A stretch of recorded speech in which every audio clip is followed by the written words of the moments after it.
हाँ। आज हम आपको एक ऐसे मिडिल स्कूल के बारे में बताएंगे जो कि एक आम मिडिल स्कूल नहीं है। वो ऐसा कमाल का स्कूल है कि आप उसकी कहानी सुनेंगे तो आपको बड़ा अच्छा लगेगा। तो इसकी कहानी मैं अपने बड़े भाई साहब के माध्यम से सुनाती उनकी ज़बानी, क्योंकि तब तो मैं पैदा भी नहीं हुई थी जब स्कूल बनना शुरू हुआ था। तो ये हमारे भाई साहब हैं डॉक्टर जीपी शर्मा, ये आपको बताएंगे कि स्कूल का कैसे शुरू हुआ। हाँ, तो आप बताइए भाई साहब। शुरू करना है क्या? हाँ बोलिए। हाँ जी, आप शुरू से बताइए। पिताजी ने सन 1928 में गढ़वाल से वर्नाक्युलर फाइनल पास करने के पश्चात देशी रियासतों में इंदौर रियासत में आए और यहाँ पर उन्होंने शिक्षा विभाग ज्वाइन किया जी।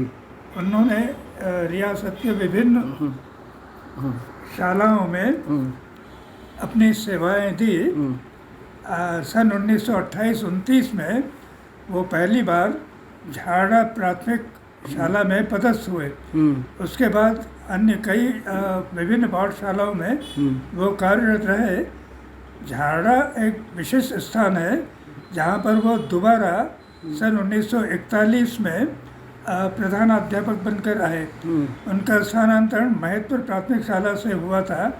ये झाड़ा का जो स्थान है बड़े पिछड़े इलाके जिसको सोनवाड़ कहा जाता है, उस सोनवाड़ क्षेत्र का प्रवेश द्वार कहलाता था। कुल मिलाकर उस इलाके की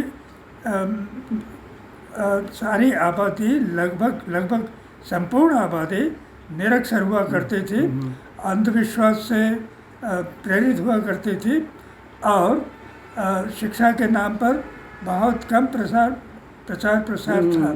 पिछड़ा इलाका झाड़ा प्राइमरी स्कूल जो था वो प्राइमरी स्कूल चौथी कक्षा के पश्चात वहाँ पर पढ़ाई लिखाई की कोई व्यवस्था नहीं थी। ऐसे में उस क्षेत्र से जो बालक प्राथमिक शिक्षा प्राप्त कर लेते उसके पश्चात उनका भविष्य अंधकारमय हो जाता था। ऐसे में पिताजी का सोच कुछ शिक्षा के प्रसार का ही था। दरअसल वो गढ़वाल से शिक्षा की रोशनी लेकर ही इस क्षेत्र में आए थे। मैं सन 1947 में चौथी कक्षा पास कर चुका था। आगे के लिए पढ़ाई का कोई वहाँ प्रबंध था ही नहीं। पास में महतपुर जो कि रियासत के समय में जिला मुख्यालय हुआ करता था, वहाँ पर अवश्य हाई स्कूल की पढ़ाई की व्यवस्था थी, लेकिन मेरे लिए बाल्यावस्था की वजह से अकेले वहाँ रहना संभव नहीं था। इसलिए मैंने चौथी के पश्चात पाँचवीं की परीक्षा अपने प्राइवेट परीक्षार्थी के रूप में पास की। असल में पिताजी की बड़ी इच्छा थी कि इस इलाके के और बालक जो हैं वो प्राथमिक शाला की पढ़ाई करने के पश्चात आगे मिडिल अथवा हाई स्कूल की पढ़ाई कर सके, लेकिन ऐसी व्यवस्था संभव थी नहीं। उन दिनों स्कूली शिक्षा विभाग में जो निरीक्षक इंस्पेक्टर हुआ करते थे वो पिताजी से बहुत अधिक प्रभावित थे। पिताजी उनसे पिछले दिनों में कह चुके थे कि यहाँ के स्कूल का उच्चीकरण करना आवश्यक है ताकि इस क्षेत्र के बच्चों का शैक्षणिक विकास हो सके। उन्होंने शैक्षणिक विकास की दृष्टि से इस शाला का उच्चीकरण करने के लिए आश्वासन दिया और ये कहा कि आप शाला भवन के निर्माण के लिए अगर 2000 रुपया उन दिनों की व्यवस्था कर सकें तो मैं यहाँ अगली कक्षा के लिए आदेश प्रसारित कर दूँगा। पिताजी ने स्वाभाविक रूप से गांव के कुछ प्रतिष्ठित लोगों से चर्चा की और उनको इसके बारे में बतलाया। गांव वाले सहर्ष राजी हो गए और उन्होंने एक संस्था बनाकर एक कमेटी बना करके चंदे का इकट्ठा शुरू कर दिया। हाँ जी। बहुत ही कम समय में 48 घंटे के अंदर उन्होंने ये राशि एकत्रित कर ली और उस समिति के जो सचिव थे उन्हें निरीक्षक जो कि दूर स्थान पर गरोठ स्थान हुआ करता था, गरोठ ले जा करके उनको बतलाया कि ये राशि हमने एकत्रित कर ली है, आगे की प्रक्रिया क्या होगी। तो उन्होंने यही कहा कि हम आपको अगली कक्षा के लिए खोलने की स्वीकृति भिजवा देते हैं और ऐसा ही हुआ। उन दिनों में बहुत कम स्थान उपलब्ध हुआ करता था, अगली कक्षाओं के बैठक की व्यवस्था के लिए स्थानाभाव था ही। तो ऐसे में एक विशिष्ट स्थिति बनी। पिताजी के दिमाग में ये बात थी कि पास ही में एक विशाल भवन जो किसी समय में होलकर रियासत के उस होलकर रियासत की न्यायिक व्यवस्था में टप्पे के रूप में ये गांव जाना जाता था, लेकिन यहाँ जो कचहरी थी वो कई सालों से, लगभग 30-40 सालों से बंद पड़ी थी और ऐसे में वो खंडर का रूप ले चुकी थी।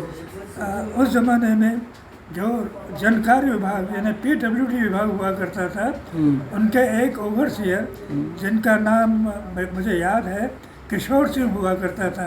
एक नाटे कद के भारी भरकम बदन शरीर वाले, हैट लगा करके वो अक्सर पिताजी के पास आकर बैठा करते थे।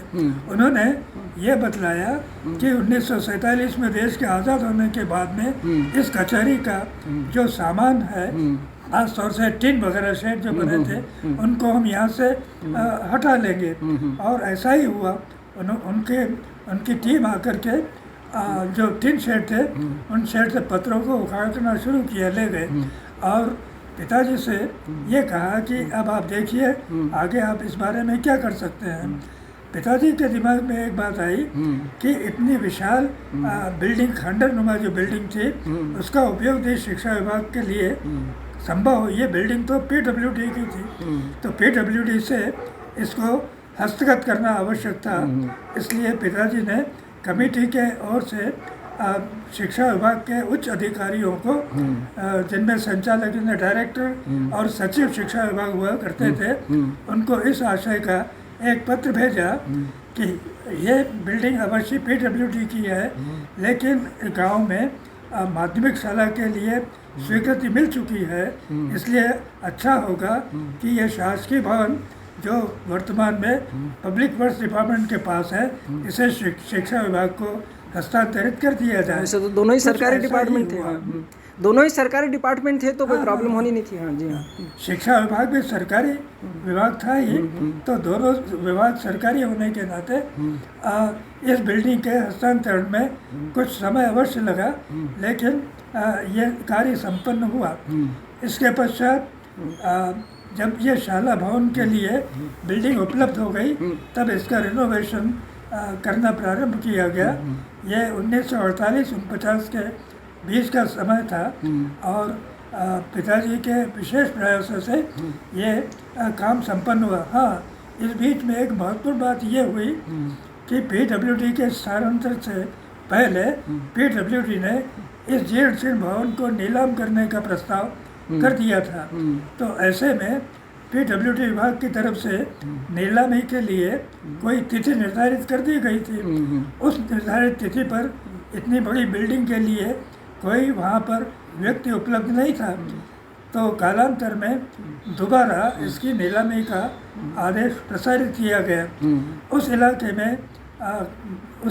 में महतपुर जो कि जिला मुख्यालय हुआ करता था, आज़ादी के बाद वो तहसील का स्थान उसको मिला। वो महतपुर तहसील में वहाँ का जो नगर सेठ थे, वो नगर सेठ, उनका नाम शैतानमल सेठ था। शैतानमल उस इलाके के बहुत ही प्रभावशाली व्यक्ति थे और संपूर्ण इलाके में एक अर्थ में उनका दबदबा था। उस बिल्डिंग को खरीदने की सामर्थ्य उन्हीं में थी।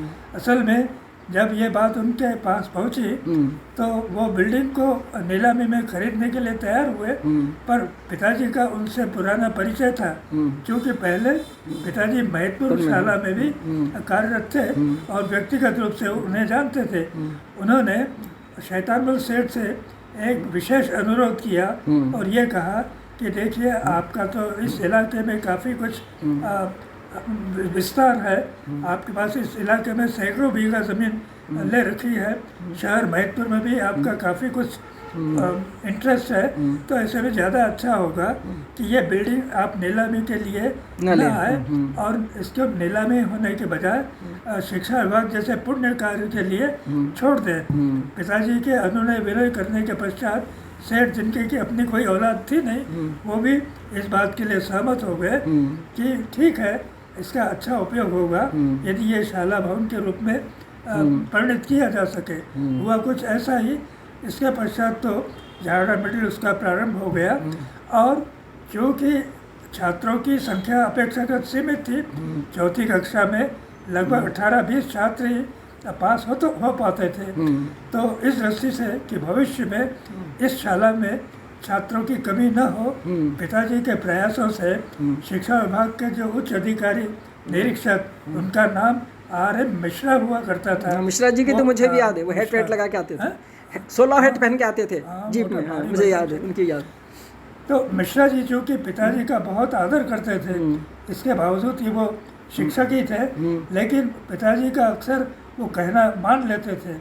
और ऐसे में उनसे अनुनय विनय करने के पश्चात आसपास के कम से कम 8-10 और नए गांवों में स्कूल प्राथमिक शालाएं खुलवा दी, ताकि भविष्य में आसपास के गांवों में जो प्राथमिक शालाएं खोली गई थी, उनसे पास होने वाले छात्र माध्यमिक शिक्षा के लिए झाड़ा में आ सके।